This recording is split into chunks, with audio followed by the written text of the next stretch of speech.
从目前的情况来看，崔英俊有可能向你要抚养费。抚养费？谁养谁呀？他要有脸要。谁让你的资产跟收入都高他那么多？你看着吧，在未来，离婚案女人倒找给男人抚养费的事情会越来越多。未来的事情我管不着，可眼下，崔英俊必须净身出户，1毛钱都别想带走。从个人情感上，我还真不希望崔英俊能占你的便宜。但作为律师，我希望你有个心理准备，这净身出户的官司真是不太好打。不好打也得打，崔英俊必须受到惩罚。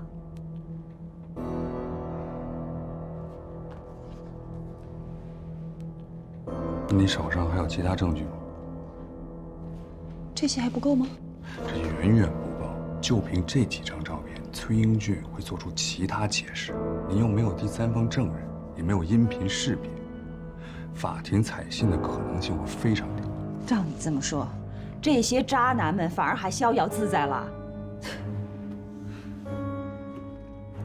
其实，法律上判定过错方有2个标准：一，婚内重婚，他没这个胆。那就是2了，有证据证明过错方与第三者保持长期稳定的同居关系。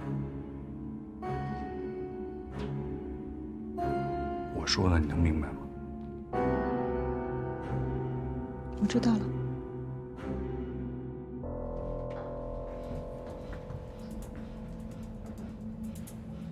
董小鹏今年25岁，明通股份 CEO 董天惠的独生子。生父在他2岁的时候就跟董天惠离婚了，从此再无往来。董小鹏也随之改了母姓。大学毕业后，先后进入3家公司，但没到半年就辞职了。他名下还有一家贸易公司，但经营情况显示是暂停。目前了解的情况只有这些。交警队那边有消息了吗？虽然我无权调用车辆照片，但他们明确地告诉我，今天凌晨那起豪车撞伤外卖员的肇事车辆是一辆白色的超跑，车号是沪 BT5788，车主正是董小鹏。董小鹏涉嫌肇事逃逸，性质比较恶劣，警方也通知了他的家人，如果能找到他，希望他能自首。警方已经立案调查，对董小鹏进行全面搜捕。另外，警方也愿意咱们配合去找人。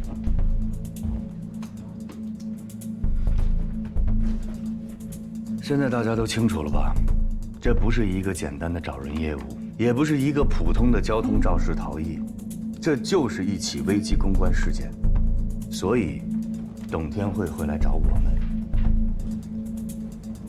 董小鹏平时去的地方都查了吗？董小鹏喜欢玩游戏，他经常去的几家高档网吧我都去问过了，那边的人都认识他，说他是网络游戏高手，但这2天没有去。其他关系查了吗？小鹏家的亲朋好友本来就不太多，目前为止我只联系到了3个人。第一个是他们家的保姆，小鹏昨天晚上出去后就再也没回来，剩下的他也不知道。第2个是他们家的司机，不过半个月前被辞退了。第3个是小鹏大学时期最好的朋友，时过半年了。我一直觉得像这样的单亲家庭，母子关系应该是不错的。记得我们上小学的时候，小鹏特别瘦小，老被高年级欺负，他妈也是气汹汹的跑去学校找领导告状。不过他们什么时候关系变成这样了，我也不太清楚，现在很尴尬。这就是女大18变，儿大不由娘啊！这也是你不结婚的理由吧？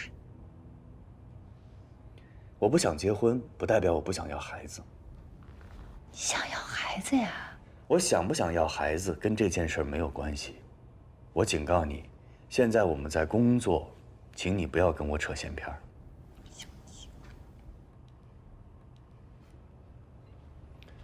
各位，咱们最好在警察找到董小鹏之前找到他，不然我们会很被动。可是我们现在什么线索都没有啊！我有一个办法，可以用 GPS 定位。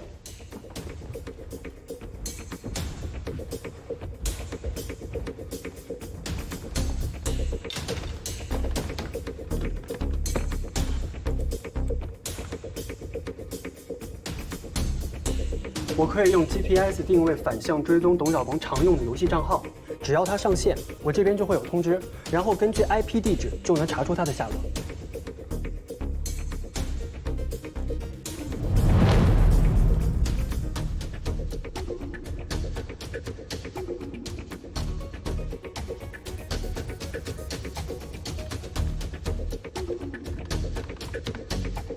董小鹏在这儿。松江区金水路网鱼网咖。你们俩在这盯着，随时监控董小鹏的行踪。他一旦换了地方，马上通知我们。明白。咱们走。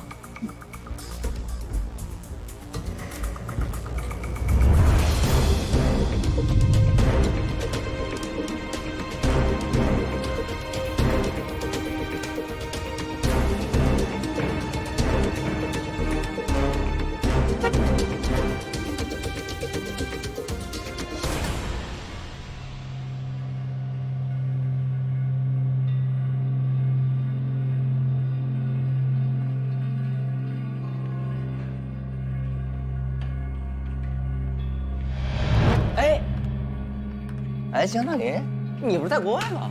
叶永福是不是你撞的？你说什么呢？谁是叶永福啊？出了这么大的事，你还能躲在这儿玩游戏，你心可真大呀！我真不知道你在说什么。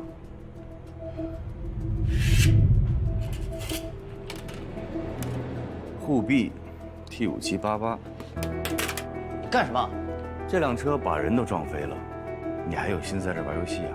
你胡说什么？他什么时候飞了？他就是从那个助力车上睡。你诈我！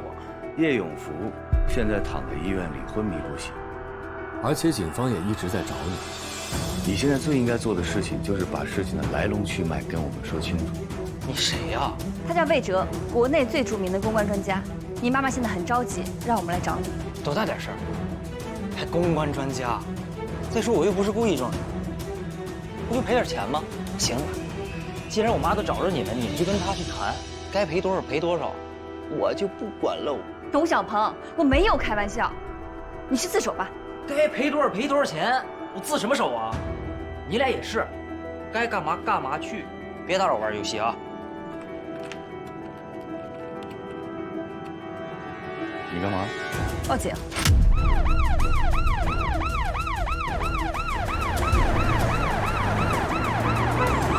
董小鹏，你因为涉嫌肇事逃逸致人重伤，我们依法对你进行拘留。哎，别！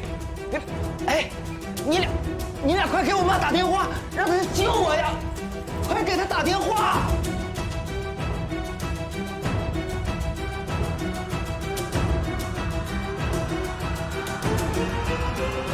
所以小明真的太过分了，他撞了人之后没打110，也没打120，不仅不把伤者送到医院，反倒是撒了一把钱扬长而去。他这么做是的，小鹏确实犯了一个低级错误。董总，这不是错误，这是交通肇事逃逸，是违法。魏先生，严重了。警察已经定性了吗？已经结案了吗？我了解我儿子，他绝对不是那种见死不救的人。如果小鹏是一个普通人家的孩子，我只需要去找律师谈就行了。可他不是。我们家是有社会影响的，如果这件事情处理不好，不只是我的名誉受损的问题，明通股份也会受到牵连。你们知道，股市的变化瞬息万千，一个不好的消息传出去，股价就会跌得一塌糊涂。这是我绝对不允许的，所以我需要你们帮我去消除一些负面的影响，适当的增加一些正面的宣传。魏先生，请你一定要理解我，小鹏真的不是那种人，他只是一时的头脑发热，犯了一个低级错误。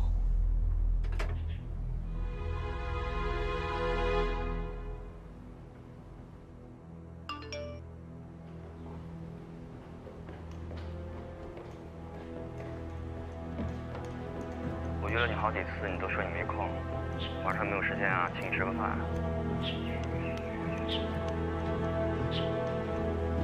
哦，那个回个微信。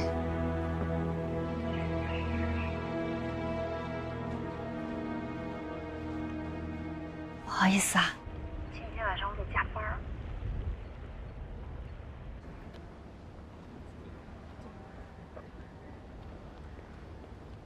好，我知道了。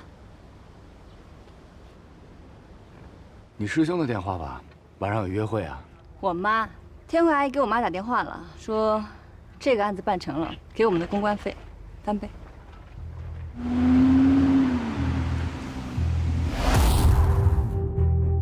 当事人叶永福，山西五寨人。3年前，因为儿子叶东烈考到了上海的一所大学，随即也来到了上海打工。半年前，成为了著名外卖平台“一人3餐”的外卖员。事发当晚，叶永福接到了一单外卖，是送到青山新村，就在祁连路和梅村路路口的位置上。他无视红灯，违章试图穿过路口，刚好董小鹏右拐，因为没有来得及减速，正好撞上了叶永福的助动车。事情发生之后，董小鹏第一时间下车查看叶永福的伤情，随后2个人达成了口头协议。董小鹏留下钱之后就离开了现场。等等，你是说董小鹏和叶永福达成了口头协议？是的。也就是说，叶永福答应了私了？是的。请看董小鹏的证词。那天凌晨我有点急事儿，所以就开得快了点儿，但肯定没超速。在过一个红绿灯的时候，我不知被什么晃了一下，等我缓过神来，就已经跟那人撞上了。我一发现撞人了，我就赶紧下车看，我看他还能动，我就问他你怎么样，行不行？你要是不行，我赶紧开车送你去医院。他说没事儿，让我给他点钱，私了，他自己一个人去医院看看就行。所以我就把现金都给他了。哎，我是看他没事儿我才走的。救护车将叶永福送到医院后，他已经陷入了昏迷。这么看来，董小鹏不是肇事逃逸啊？当然不是，董小鹏就是违章驾驶以致伤人，绝对算不上肇事逃逸。董小鹏是无辜的，他现在已经取保候审了。叶永福这样的人啊，我见得多了，是典型的要钱不要命。但这种案子到最后，其实最重要的已经不是赔偿多少或者判刑轻重的事儿，而是要看舆论的倾向。对，所以现在你们这些公关专家比我这个律师更有用。这个是几位证人的联系方式。董小鹏现在人在哪？他马上就到。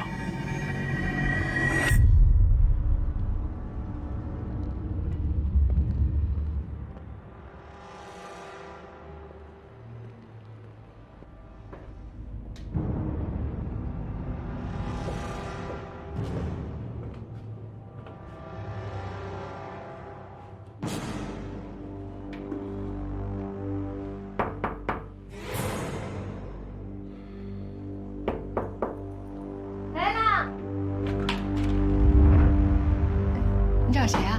找你。我不认识你啊。崔英俊是我丈夫。现在你知道我是谁了吗？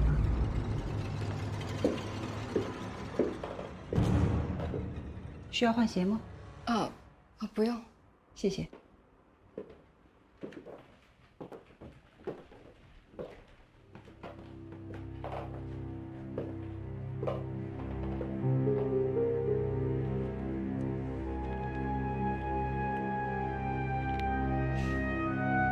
这个包你很喜欢吗？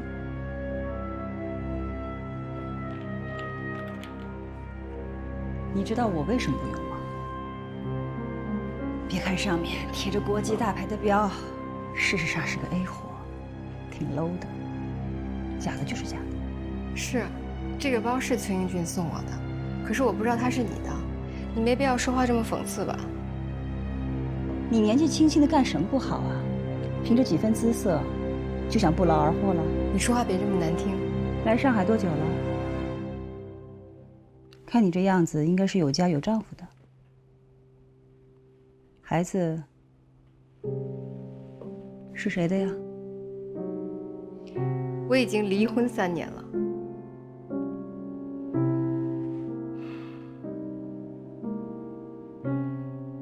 离婚的滋味不好受吧？看你的样子不像是一个没受过教育的人。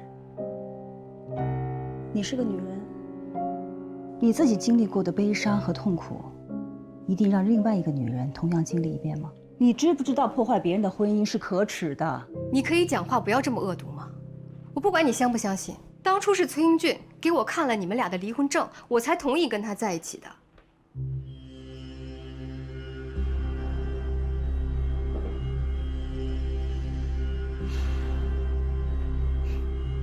那你想说明什么呢？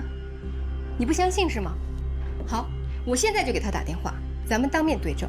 你不用给他打，崔英俊很快就会和你说明这一切。哎，你想干什么？你把手机收起来！这是我的家，请你赶快离开。你的家？这房子是崔英俊给你租的吧？你不用否认，我看过账单了。不然你认为我是怎么找到这儿的呢？到现在为止，我和他还是合法的夫妻，所以这个房子的使用权有一半是属于我的。对不起，在我的家里，我想什么时候走就什么时候走。如果我不愿意，我就不走。你。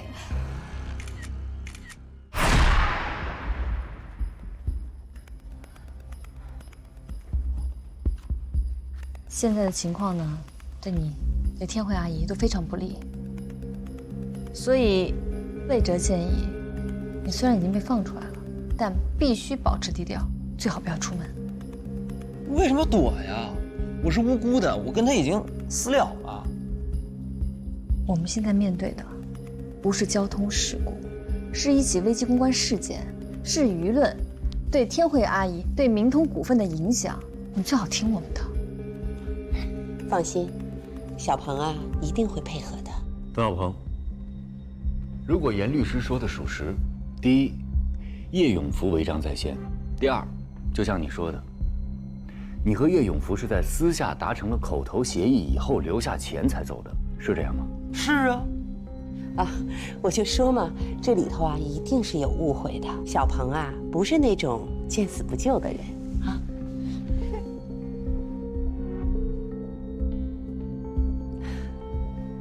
那好。我还有几个问题。第一，那天凌晨，你为什么把车开得那么快？是有什么急事吗？我那是跑车，我一不留神就开快了。一不留神？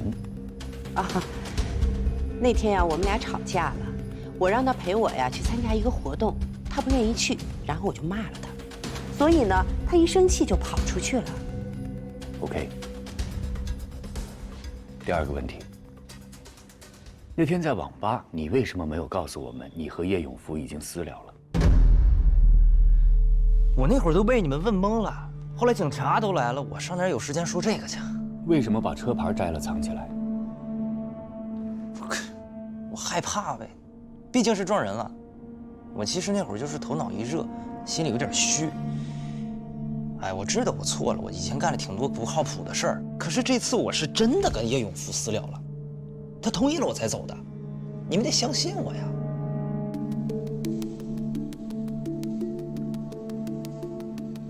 江达林，咱们俩小学就是同学，我是那撒谎的人吗？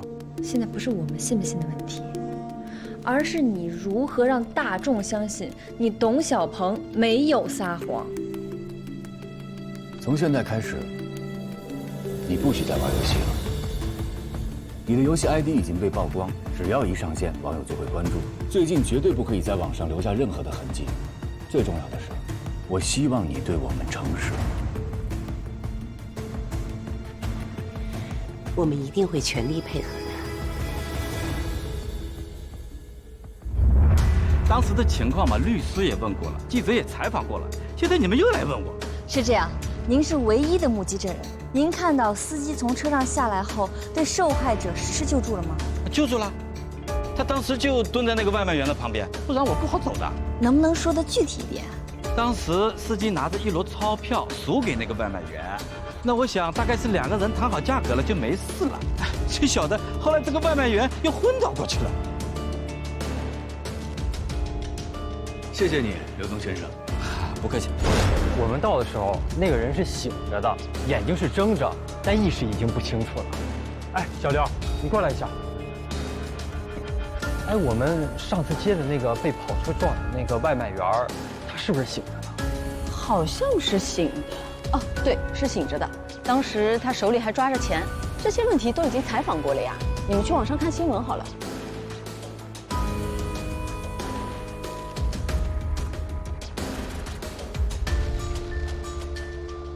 董小鹏取保候审的稿子，你们能不能缓一缓再发？我知道，但我建议你们的立场可以再客观一点、公正一点。案情还不明朗呢。好的，你们不要再催了，我们正在收集相关的材料，稍后一定会对外公布正式声明的。我不需要水军，我要的是水淹七军。你赶紧给我想办法把这热度给我降下去。你也知道，现在有些网友很喜欢自说自话，提前审判，这样不公平啊。Hello， 大家晚上好。啊，师兄你怎么来了？每次约你，你都说你忙要加班，所以我这次就不请自来，慰问一下。啊，这是我师兄谭鑫凯，路易斯安东。师兄好。师兄好。你们好。哦，对了，给你们带的宵夜，慢用。谢谢啊。谢谢。你们先忙。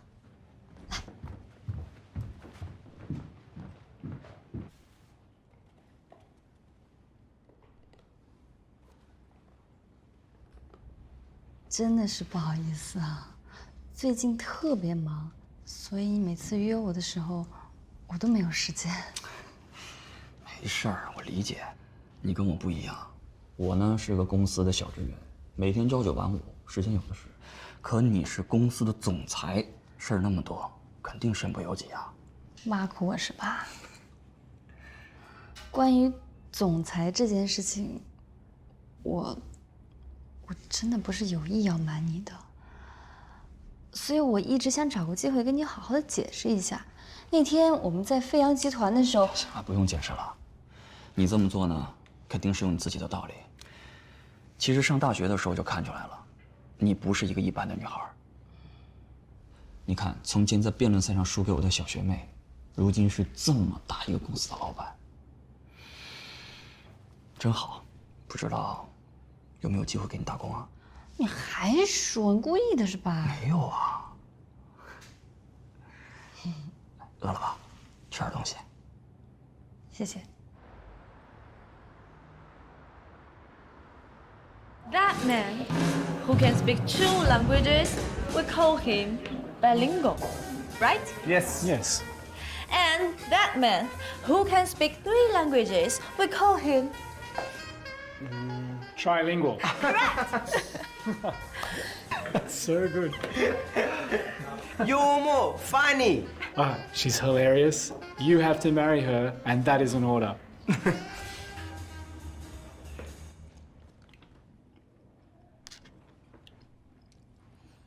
有个师兄师姐真好，晚上还有宵夜吃。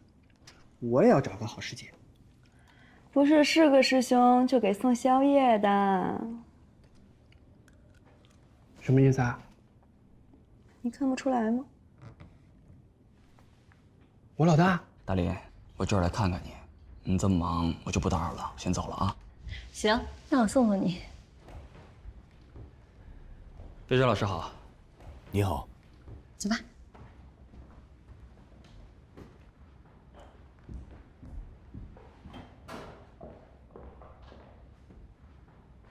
特别感谢今天还买了这么多东西过来。谢什么呀？这不应该的吗？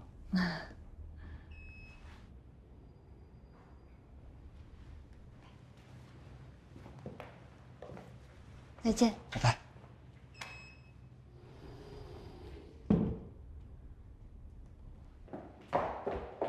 张总。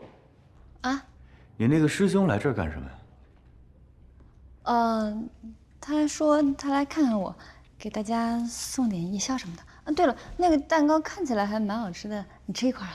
哎，坐这儿，咱们聊两句。我还有事儿呢。坐这儿。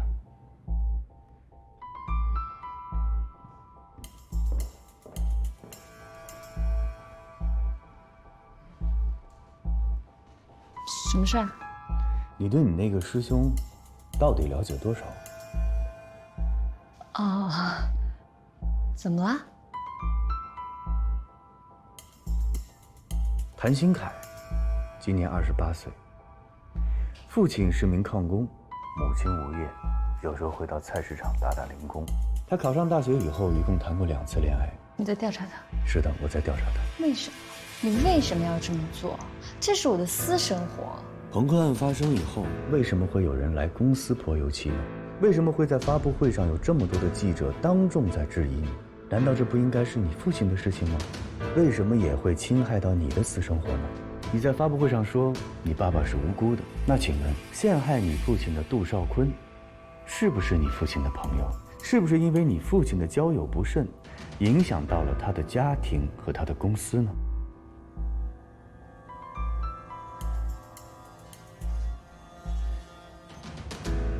请你记住，你是个总裁，你的私生活很可能会影响到公司的利益。我调查他，是为了保护你。谢谢你，魏哲老师。无论你出于什么原因，现在都做了什么事情，我希望这件事情到此为止，你别再调查他了。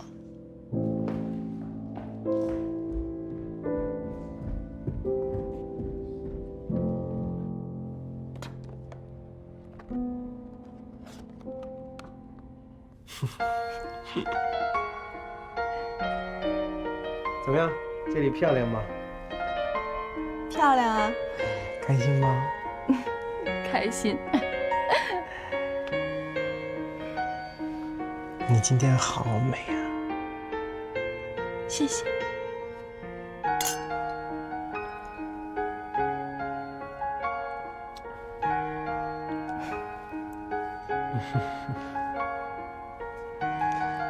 今晚就留在我这儿好吗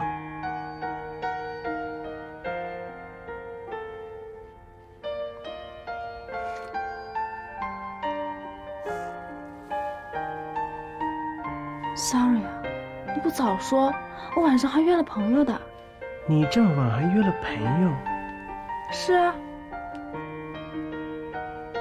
我能问一下是什么朋友吗？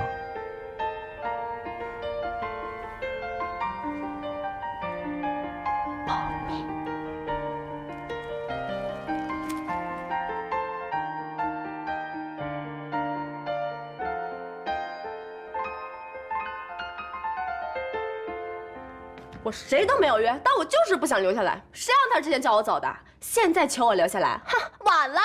这就叫做一报还一报。你是没看到他那个表情啊！我现在光是想想就觉得爽。哎，你这是谈恋爱还是斗心眼啊？不懂了吧？谈恋爱就是要斗心眼，你敬我一尺，我敬你一丈，玩嘛！真是搞不懂你们这些人怎么想。好了，不要说我了，赶紧汇报一下你的情况。你的谭师兄下了班还不辞辛苦的给你送甜品，而且还是网红店的，你还敢说他没在追你？哎呀，真的没有，我们俩之前就约的要一起吃一次饭。那我最近不是忙嘛，所以他就顺路来看了我一下。顺路？我没记错的话呢，那家店离你公司有10几公里，而且光排队就要2个小时，这叫顺路呀？我看你心里早就乐开花了吧？哎呀，你快点跟我讲一讲，到底是什么感觉？当他出现在你公司的那一瞬间，你是不是觉得特别的惊喜？惊吓！我今天才知道，魏哲一直在调查谭新凯。啊？魏哲调查他干什么呀？魏哲对你有想法？什么？这可有意思了！你们还没有开始就已经成三角关系了？什么三角关系啊！不要胡说八道！你这人怎么这么八卦的啊？赶紧吃。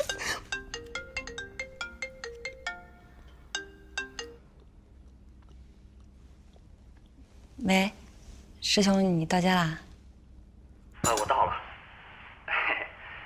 那个蛋糕好吃吗？啊，这个蛋糕啊，一共4种口味。我呢，特意选了个樱桃味的，据说是最受欢迎的，也不知道你喜不喜欢。啊，我挺喜欢的，谢谢啊。不客气。哦，对了，这周5有一个校友会，不知道你有没有兴趣参加？校友会呀，我去合适吗？瞧你说的，怎么能不合适呢？像你这种成功人士，那一定是校友会上的闪耀明星。你这么着，你要不介意的话，师兄我给你当保镖，怎么样？一定要去，你可是我们学校的骄傲啊！我去不去啊？去，当然去了。当明星干嘛不去？谁买新那好吧，那我就去。那行，这周5不见不散，怎么样？周5见。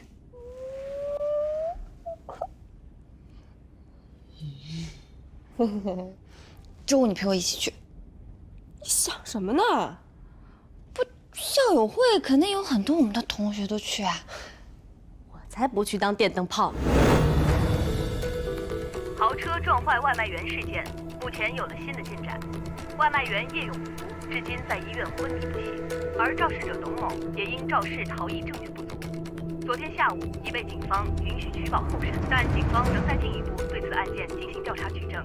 大量网友发表了不同意见和质疑，相关情况我们也会追踪报道。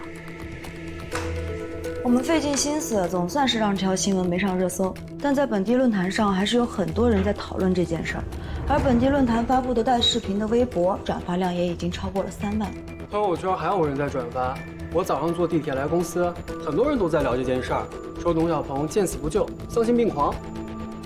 现在这个时代，人人都是自媒体，想要压住一条新闻，根本不可能。这都是因为董小鹏的身份，明通股份总裁的儿子，开的又是豪车，你换一个开破车的撞了试试？Stella， 有件急事要找你帮忙。你说。是这样，现在舆论对董小鹏非常不利，我们一方面要降温，另一方面要尽可能的安抚受害人，不能再出任何乱子。现在叶永福在第一医院接受治疗，我记得你以前在第一医院做过公益活动，你看看有没有什么途径能够打个招呼，把叶永福安排到单人特护病房，这样受害人家属心情会好一些。好的，我知道了，我来处理。你病了？没事儿，那就这样啊，拜拜。老大，有关叶永福在昏迷前同意和董小鹏私了的消息，已经通过不同的渠道发出去了，初步的舆论铺垫已经做好了。安东，我们提炼出了开豪车不代表为富不仁、拒绝道德绑架、财富不是原罪等新的标题，发布出去后效果非常不错。本来网络上一面倒都是指责董小鹏的，现在已经有30%左右的网友认同我们的观点。很好，理性的声音在增长。如果再把这个发出去，事情也许就会有转机。大家好，我叫董小鹏，我就是那个在网上被骂为富不仁的豪车司机。我知道自己错了，我为我自己的考虑不周和自私感到深深的自责。如果当时不是因为有事要急着离开，我也就不会答应叶叔叔提出的私了。虽然当时他意识很清醒，但我还是应该及时的把他送到医院。我知道现在说什么都没有用，在此，我诚心的向叶永福叔叔和他的家人道歉，对不起。我承诺，叶叔叔所有的医疗费。没想到你年纪轻轻的还认识我们院长啊，还能让他给你调到这间特护病房。我告诉你啊，就这间病房，可不是有钱就能住的。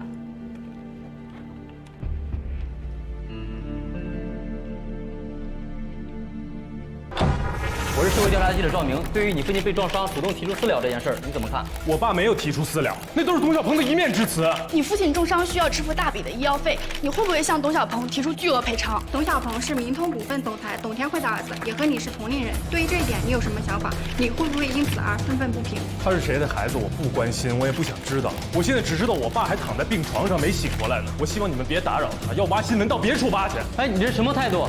公众有知情权，我们需要知道真相。什么真相？你们这些记者就知道帮董小鹏这样的有钱人说话，他说什么你们信什么啊？你别拍了，听见了吗？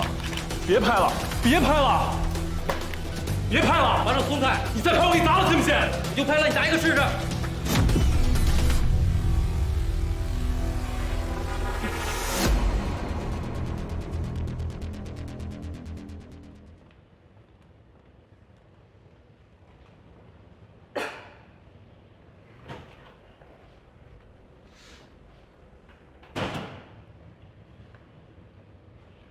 冷静啦，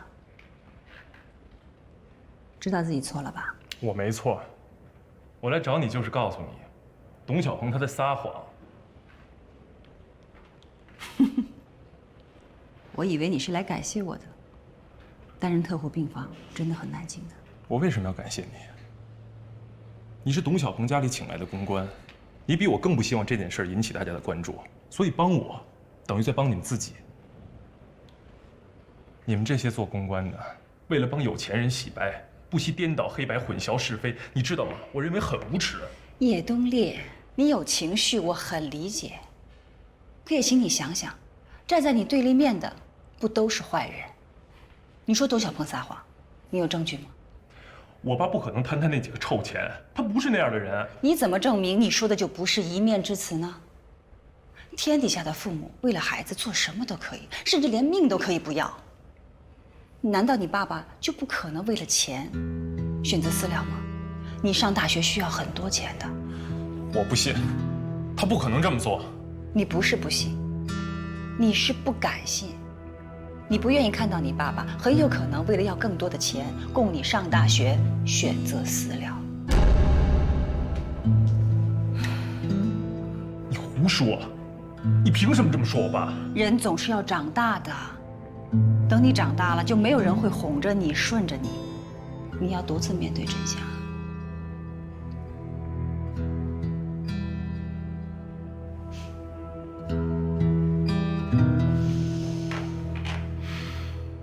好好休息一下，冷静冷静。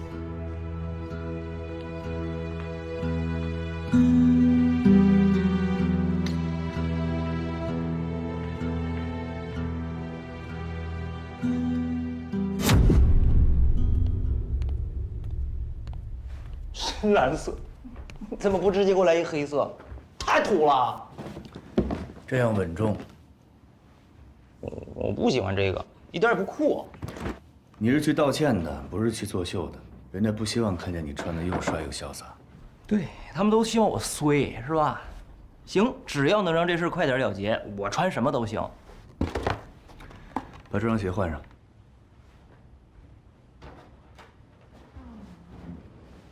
我不是都道过歉了吗？视频都录了，干嘛还得到医院再道一回歉呢？道歉是分步走的，视频道歉是针对网友的，对待受害人必须去当面道歉，才显得有诚意。听女的，哎，那个送外卖的还没醒呢，是吧？是的。你说他会不会再也醒不过来了？那你就麻烦了。他要是醒不过来，就没人能证明你说的是真的了。那也没人能证明我说的就是假的。你这都多此一举，你就应该直接找那兴业的聊价格。他们这帮人每次都这样，开始义愤填膺、喊打喊杀，到最后都是为了钱。我求你，赶紧给他点钱，这事儿也就算完了，别老成天这么折磨我。太恶心了。现在看起来起码不像个坏人。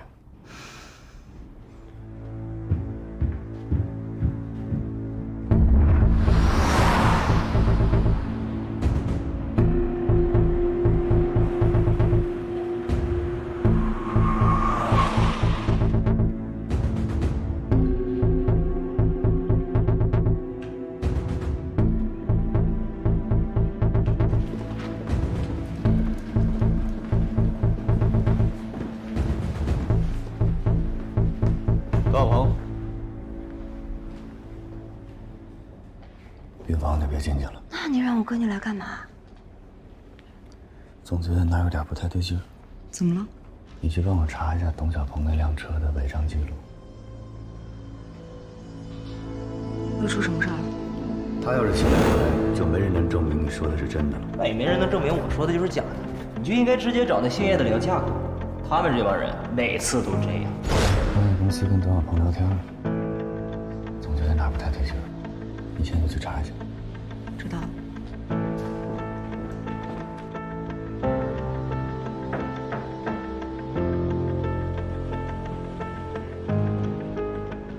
叶东烈，你好。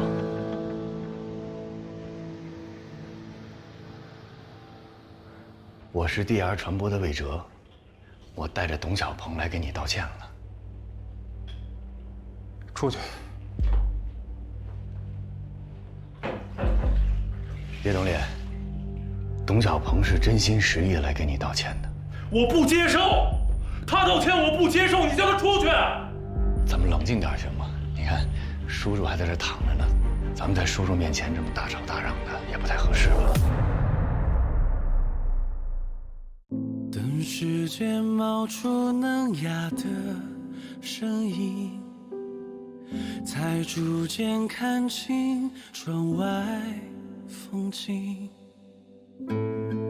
调匀的呼吸，小心翼翼，谁的心事揉成秘密。等回忆缓慢无声的提醒，城市中那一些繁文缛理，浮生犹如在风中旅行，渺小却华丽，生无力。